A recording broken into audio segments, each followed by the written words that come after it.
Students, मैं आपको teach करने जा रहा हूँ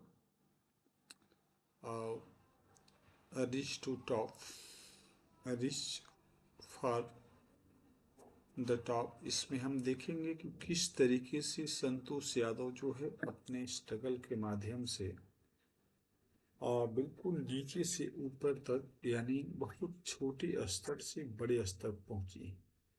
अपने टारगेट को उन्होंने कैसे पूरा किया, ये हम सीखेंगे। देखिए, इसमें दिया गया है the only woman in the world who had scaled Mount Everest twice was born in a society where the birth of son was regarded as a blessing। यानी इसमें बताया गया है कि वह एक ऐसी औरत जो माउंट एवरेस्ट को 2 बार पार कर चुकी हैं, चढ़ चुकी हैं, वह एक ऐसे समाज में पैदा हुई थी जहाँ पे बेटों को एक ब्लेस के रूप में, गॉड की ब्लेसिंग के रूप में, आशीर्वाद के रूप में उनको रिगार्ड किया जाता, सम्मान मिलता था।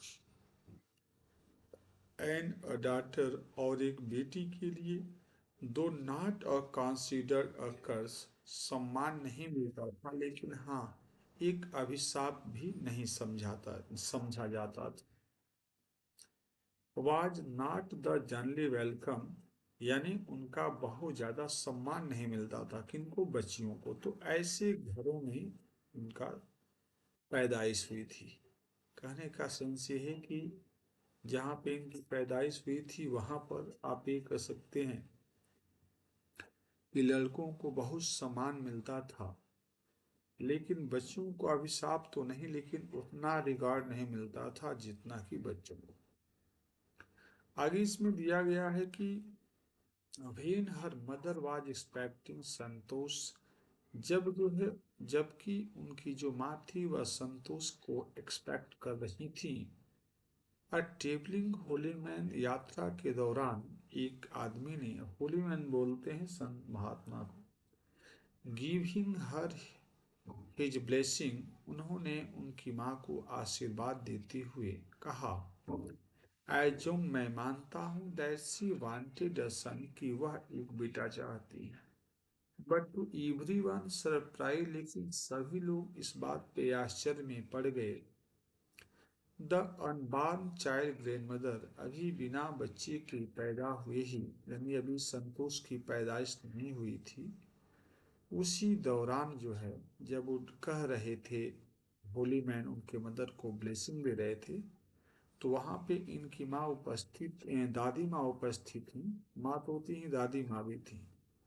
उन्होंने कहा कि who was standing close by, जो उनके पास में ही खड़ी थी, टोल्ड हिम, उन्होंने बताया किनको? होली मैन को, कि that they did not want a son, कि वह किसी प्रकार के बेटी की चाह में नहीं है, नहीं चाहती।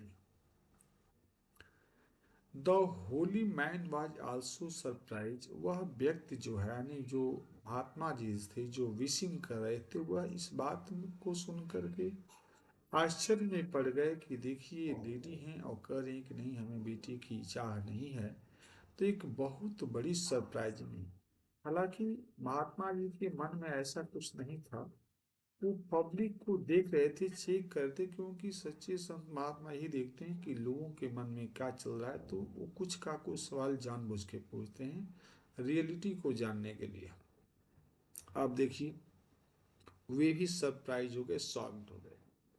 Nevertheless, she gave the requested blessing and as a destiny would have it, और इस तरीके से डिस्टिनी के अनुसार, भाग्य के अनुसार जो ब्लेसिंग थी, जो दुआ थी, वो भी, the blessing seem to work, और ब्लेसिंग काम कर गई। Santosh was born the six child in the family with 5 son, वह अपने जो है उस फैमिली में 5 बेटों के बाद एक 6 नंबर पे पैदा हुई थी। A sister to 5 brothers, 5 भाइयों में एक बहन। She was born in a small village of जो निवास of Rewari district in Haryana, वह हरियाणा में जो है रेवाड़ी डिस्ट्रिक्ट के जोनियावास गांव में पैदा हुई थी। The girl was given the girl was given the name संतोष, उस बच्ची का नाम जो है संतोष रखा गया। which means contentment, जिसका मीनिंग होता है संतोष। संतोष तो आप देख ही रहे हैं, कंटेंटमेंट का मीनिंग जो आप देख रहे हैं, ये कंटेंटमेंट जो आपको दिया गया है, ये आपका इसका मीनिंग जो है क्या होता है, Santosh. But Santosh was not always content with her place in the traditional way of life. लेकिन संतोष जैसे जैसे बड़ी हुई तो उनको जो है वहाँ की परंपरा के अनुसार रहना, खाना पीना जीना उनको अच्छा नहीं लगता था। वो उस परंपरा को लाइक नहीं करती थी। कारण ये था कि वह जीनियस माइंड की बच्ची थी, और जीनियस माइंड के कोई भी अगर बच्चा है तो उसके हिसाब से व्यवस्था नहीं मिलती है तो वे अपने आप को असुविधा महसूस करते हैं वहां पर। वही कंडीशन उनके सामने थी। ठीक है, आप देखिए आगे दिया है कि she began to living life on her own term from the start. इस वजह से उन्होंने अपने स्तर से जीना शुरू कर दिया। Where other girls were traditional Indian dresses, जहाँ पर हर बच्ची जो है आपके भारतीय परंपरा के अनुसार भारतीय परिधान पहनती थी। संतोष प्रेफर शॉर्ट, जबकि संतोष जो है छोटे शॉर्ट कपड़ों को प्रेफर मीन्स पसंद करती थी। Right, looking back she says now, पीछे जो है मुड़ करके वे ये कहती हैं, from the very beginning I was quite determined that if I choose a correct and rational path, कि यदि मैंने प्रारंभ से इस बात को निश्चय कर लिया था कि यदि मैंने कोई सही रास्ता चुना है, the others around me had to change not me, तो दूसरे वे लोग जो मेरे आसपास हैं उनको अपने विचारों को बदलना होगा, मुझे नहीं। कहने का सेंस ये है कि वो कहती थी कि यदि हमें कोई भी सही रास्ता चुना है जो 100% श्योरिटी है, गारंटी है सही के लिए, तो अगर उसमें किसी भी प्रकार की बाधा आ रही यानी लोग उसका अपोज करें, विरोध करें, कुछ भी करें, तो हम उसको मानने के लिए तैयार नहीं, क्योंकि सही चीज से क्यों हम समझौता करें। तो उनका ऐसा मानना था और ये अच्छी बात है, आपको भी ऐसा करना चाहिए। सही चीज के लिए क्या समझौता करना है। आइए देखते हैं third number. Santosh parents were affluent landlords who could afford send their children to best school, even to country capital New Delhi. Santosh के पेरेंट जो थे, एफ्लुएंट मतलब होता है आपका धनी, जो आप देख रहे हैं एफ्लुएंट, इसका मीनिंग होता है रिच, धनी। लैंड लॉर्ड्स बोलते हैं, लैंड ओनर्स का मतलब होता है जमींदार लोग, मालिक। यानी उनके पेरेंट्स बहुत धनी थे और वे चाहते तो अपने बच्चों को दिल्ली के अच्छे स्कूल में एडमिशन करा सकते थे, पर उन्होंने ऐसा नहीं किया। कारण क्या था, which was quite close by, जो उनके बहुत करीब में था Delhi, but in line with the prevailing custom in the family, और फैमिली के परंपरा के अनुसार Santosh had to make do with the local village school, उनको गांव के स्कूल में ही आप पढ़ाने को बाध्य कर दिया गया। So she decided to fight the system in her own quiet way when the right moment arrived. तो जब उनको ऐसे स्कूल में डाल दिया गया तो उस समय इन्होंने दृढ़ संकल्प कर लिया, फैसला कर लिया, डिसाइडेड मीन्स फैसला कर लिया कि are to fight the system, system के खिलाफ लड़ेंगी, परंपरा के खिलाफ लड़ेंगी जो बिल्कुल गलत है। और वो कहती हैं कि आने वाले समय का इंतजार मैं करूंगी, जब समय आएगा तो इसका मुझे हर हाल में इसके लिए लड़ना है।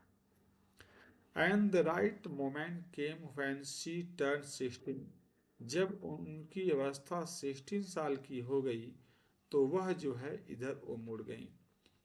एट 16, 16 साल की अवस्था में most of the girls in her village used to get marriage, उनकी शादी कर दी जाती थी। पहले की ऐसी परंपरा थी कि 16 ईयर्स होते होते बच्चियों को शादी कर दी जाती थी, 14 to 16 के एज में। संतोष was also under pressure from her parents to do the same। संतोष के ऊपर भी जो है पेरेंट्स के द्वारा सेम और दबाव था। अब देखिए मैं आपको बता रहा हूँ 4th नंबर पे, a marriage age early age that was the last thing on her mind. उनके संतोष यादव के दिमाग में ये था कि मैरिज लाइफ का एक अंतिम जो है डिसीजन होना चाहिए, सी उससे पहले हमें अपने टारगेट को पूरा करना चाहिए। She threatened her parents that she would never marry if she did not get a proper education। जब गार्जियंस की तरफ से प्रेशर आने लगा मैरिज के लिए, तो उन्होंने गार्जियंस को बताया कि यदि हमें प्रॉपर एजुकेशन नहीं मिलता है तो मैं शादी कभी भी नहीं करूंगी। ऐसा उन्होंने अपने गार्जियंस को बोल दिया। And she left the home and got herself enrolled in the school in New Delhi। और उसके बाद उन्हें घर अपना छोड़ दिया और इस दिल्ली स्कूल में, दिल्ली के किसी स्कूल में जाकर के उन्होंने एडमिशन कर दिया, ले लिया, इनरोल करा लिया। When her parents refused to pay for her education, जब उनके पेरेंट्स ने एजुकेशन के खर्च को देने के लिए मना कर दिया, दिया ना, पे फॉर हर एजुकेशन, एजुकेशन को देने के लिए जब मना कर दिया, रिफ्यूज का मतलब होता है रिफ्यूज, इनकार कर देना, मना कर दिया। She politely informed them of her plan to earn money by the working part time to pay her school fee। और जब उन्होंने मना कर दिया तो उन्होंने अपने गार्जियन को बताया कि यदि आप पे नहीं करते हैं तो हम स्कूल के बाद पार्ट टाइम में जॉब करेंगे और उस जॉब से जो भी पैसा मिलेगा उससे हम अपने स्कूल के फी को भरेंगे। ठीक, हर पेरेंट देन एग्री टू पे फॉर हर एजुकेशन। जब यह बात उनके गार्जियन ने सुना, जब गार्जियन को उन्हें बता दिया, तो जब उन्होंने सुना तो उन्होंने ये बोल दिया कि ठीक है, यदि आप ऐसा करना चाहती हैं तो ठीक है, हम आपके खर्च को मेंटेन करेंगे, खर्चा को उठाएंगे, यानी राजी हो गए कुल मिलाकर के। अब देखिएगा, अब हम आपको ये बताने जा रहे हैं 5 नंबर पे, wishing always to study a bit more and with her father slowly getting used to her urge for more education। और इस तरीके से धीरे धीरे उनके गार्जियंस का, यानी स्पेशली उनके फादर का विचार बदल गया और उनके हायर एजुकेशन के लिए उन्होंने सहयोग करने लगे, सहमति भर दी, यानी पे करने लगे। Santosh pass the high school, दिया ना, Santosh pass the high school examination and went to Jaipur. उन्होंने हाई स्कूल पास कर लिया और उसके बाद वे जयपुर चली गई। She join the Maharani college और got room in the Kasturba hostel. Santosh remember, वहाँ उन्होंने महारानी कॉलेज को ज्वाइन कर लिया और उसके बाद वहाँ पे हॉस्टल जिसका नाम कस्तूरबा हॉस्टल है उसमें रहने लगी। संतोष रिमेंबर, संतोष याद करती हैं, Kasturba hostel face the Aravali hills. और जो कस्तूरबा हॉस्टल था उसके सामने जो है अरावली हिल्स थी। I used to watch villager from my room going up to hill and suddenly vanish after a while। Santosh Yadav बताते हैं कि मैं वहां पर बहुत से ग्रामीणों को, विलेजर्स मीन्स ग्रामीणों को देखती थी कि वे हिल पे चढ़ रहे हैं, लेकिन कुछ समय के बाद सडनली वे लोग, वैनिशिंग का मतलब है जो दिया वैनिशिंग, वे गायब हो जा रहे हैं। One day I decided to check it out myself. एक दिन मैंने स्वयं इसको चेक करने की फैसला लिया। I found nobody except a few mountaineer. तो मैं पाया कि वे लोग और कोई नहीं, कौन है, पर्वतरोही हैं जो पर्वतों पे चढ़ते हैं। आई आस्क्ड इफ आई को ज्वाइन दे। मैंने उनसे पूछा कि क्या मैं भी उनके साथ ज्वाइन कर सकती हूँ। तो माई प्लेजेंट सरप्राइज, तो मुझे इस बात से बड़ी खुशी हुई।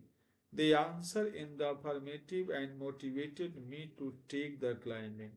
और इस तरीके से उन्होंने आंसर दिया कि हाँ हम उनके साथ शामिल हो सकते हैं। तो उनकी बातें हमें क्या की दिया ना, मोटिवेट, इंस्पायर की, हमारे हौसले को बुलंद की, और इस तरीके से हम भी उनके साथ शामिल होने के लिए फैसला कर लिया। अब देखिए 6 नंबर, इसमें जैसे आपको दिया है 6 नंबर पे कि then there was no looking back for this determination angle. वो कहती हैं कि जब हमें ये मौका मिला तो मैंने फिर पूछे मुड़ करके नहीं देखा। She said money and a role in the course of Uttarkashi नारे इंस्टीट्यूट ऑफ माउंटेनियरिंग। मैं वहां से माउंटेनियरिंग इंस्टीट्यूट जो नेहरू इंस्टीट्यूट नाम से है जाना जाता है, यह नाम है, कहाँ पर है, उत्तरकाशी में है। कौन, नेहरू इंस्टीट्यूट। वहां पे कहती हैं कि मैं वहां पे इनरोल करा दी, यानी एडमिशन के लिए हमने फॉर अप्लाई कर दिया। My college semester in Jaipur was to in April but it ended in the 19 of the May and I was suppose to be Uttarkashi on the 21st। So, और इस प्रकार हमें वहाँ पर, जहाँ पे हमें जयपुर थी, जहाँ पे उनका वो कॉलेज था महारानी, तो वहाँ पे उनका अप्रैल में और सेशन समाप्त होने वाला था, जबकि वह समाप्त हुआ किस में, और 19 मई को। और इनको 21 मई को जो है उत्तरकाशी में जो नेहरू इंस्टीट्यूट ऑफ दिया गया है माउंटेनियरिंग, वहाँ पे उनको जाना था। तो सीधे जब वहाँ पे 19 मई को जब वो फ्री होती हैं तो सीधे 21 के लिए वहाँ चली जाती हैं, direct Jaipur to Uttarkashi. And I was suppose to be Uttarkashi on 21st को पहुंची। So I did not go back home, इसलिए वह जयपुर से घर नहीं गई, सीधे Uttarkashi. And street I headed state for the training, क्योंकि मुझे ट्रेनिंग को अटेंड करना था। I had to write a letter of apology to my father without whose permission I had got myself enrolled at Uttarkashi. मैंने क्या किया कि जब वहाँ उत्तरकाशी में चले गए, वहाँ पे हमने अपने आप को, मतलब जो भी वर्क करना था उसमें ज्वाइन हो गए। तो उसके बाद तुरंत हमने वहाँ से एक लेटर जो है लिखा पेरेंट्स के लिए, हमने उनको इन्फॉर्म किया कि मैं आपके बिना बताए यहाँ पे आ गए, इसके लिए क्षमा प्रार्थी हूँ। लेकिन क्या रीजन था उन्होंने सारा मेंशन कर दिया। इसके बाद गार्जियंस की बात की जानकारी मिली। तो कई बार आपके सामने भी ऐसे आते हैं सिचुएशन कि हम जो है और बिना इंफॉर्मेशन के फैसला ले लेते हैं। तो हमें ऐसा करना चाहिए बशर्ते कि वो फैसले अच्छे हों, सबके हित में हो, आपके लिए भी, गार्जियन सबके लिए हो, तो अच्छी बात है, अदरवाइज फिर वो गलत साबित हो जाता है। इस पे ध्यान रखना होता है, ठीक है। अब देखिए इसमें दिया है संतोष। Dear after Santosh went on and expanding every year, इस तरीके से वह प्रत्येक साल जो वहाँ उत्तरकाशी पहुंची तो वहाँ पे हर साल एक ट्रेनिंग हुआ करती थी जिसको ज्वाइन करती थी, ठीक है। ही क्लाइंबिंग स्किल मैचर रैपिडली, उसमें उनको स्किल सिखाया जाता था किस तरीके से हम क्लाइंबिंग करेंगे या मैचर परिपक्व होंगे। Also, she developed a remarkable resistance to cold and altitude।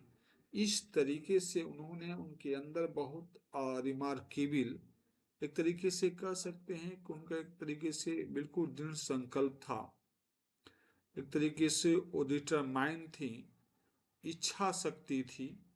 With an iron, एक लोहे की तरह जिसको हम आयरन विल कहते हैं, दृढ़ इच्छा शक्ति। फिजिकली एंडुरेंस, हर चीज को, चाहे वो ठंड हो या गर्मी हो, या एन अमेजिंग मेंटल टफनेस, या मानसिक स्तर पे बहुत कड़ी प्रॉब्लम महसूस, यानी कहने का सेंस है कि किसी भी तरीके की प्रॉब्लम हो, शारीरिक हो, फिजिकली हो, पैसे का हो, या किसी चीज को झेलना का, हर तरीके से वो फिट हो गई थी। इतना उन्होंने अपने आप को डिटरमाइन कर लिया था। मीन्स ऐसा हम कह सकते हैं कि यदि आपने किसी भी काम के लिए ठान लिया है और वह काम अच्छा है तो हमें पूरी जी जान लगानी चाहिए, तभी जाकर के सफलता मिल सकती। ऐसा उन्होंने किया। शी प्रूव्ड हरसेल्फ रिपीटली, उन्होंने बार बार इस कार्य को किया, उन्होंने साबित कर दिया। The culmination of her hard work and the sincerity came in 1920, just 4 years after she had Shelley asked the Aravalli mountaineer if she could join them। ये बताया जाता है कि इस तरीके से वो कठिन परिश्रम की बदौलत उन्होंने 1992 में इस प्रकार की सिंसियरिटी हासिल कर ली। Just 4 years after she had shyly asked the Aravalli mountaineers, और उसके बाद फिर 4 वर्ष के बाद जो है उनसे यह पूछा गया कि क्या वह एरावली माउंटेनियर्स में भी पार्टिसिपेट कर सकती हैं। If she coin join them, यदि वह उसमें ज्वाइन करे तो कर सकती हैं। At barely 20 years of the age, केवल 20 years की अवस्था में Santosh Yadav scale Mount Everest, वह माउंट एवरेस्ट को उन्होंने क्या कर लिया, चढ़ाई कर ली। ठीक है, यानी 1992 में हम ये कह सकते हैं कि उनको एक मौका मिला और वे उसके लिए राजी हो गई, और वे 24 इयर्स की अवस्था में, बल्कि 22 इयर्स दिया गया, केवल 22 साल की अवस्था में वे उसको ज्वाइन की। Santosh Yadav call the Mount Everest become the youngest women in the world to achieve the feat. उन्होंने पहला वर्ल्ड की महिला थी, जो पहली महिला थी वर्ल्ड की, जो उन्होंने माउंट एवरेस्ट पे 22 साल की अवस्था में चढ़ी, रिकॉर्ड उन्होंने कायम कर दिया।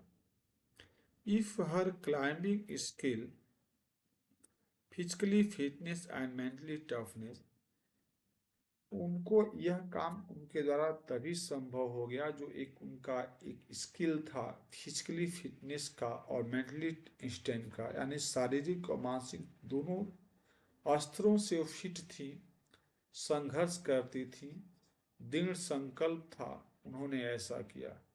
इम्प्रेस्ड हर सीनियर्स, उनका इतना टफनेस, हार्ड वर्क, किसी चीज के लिए दृढ़ इच्छा इतनी ज्यादा थी कि उनके सीनियर्स भी उनके इस प्रकार की भावनाओं, हार्ड वर्क को और मेंटली या फिजिकली फिटनेस को देख करके, डिटरमाइनेशन को देख करके, कंटिन्यू वर्क को देख करके वे भी जो है एक तरीके से सरप्राइज हो जाते थे।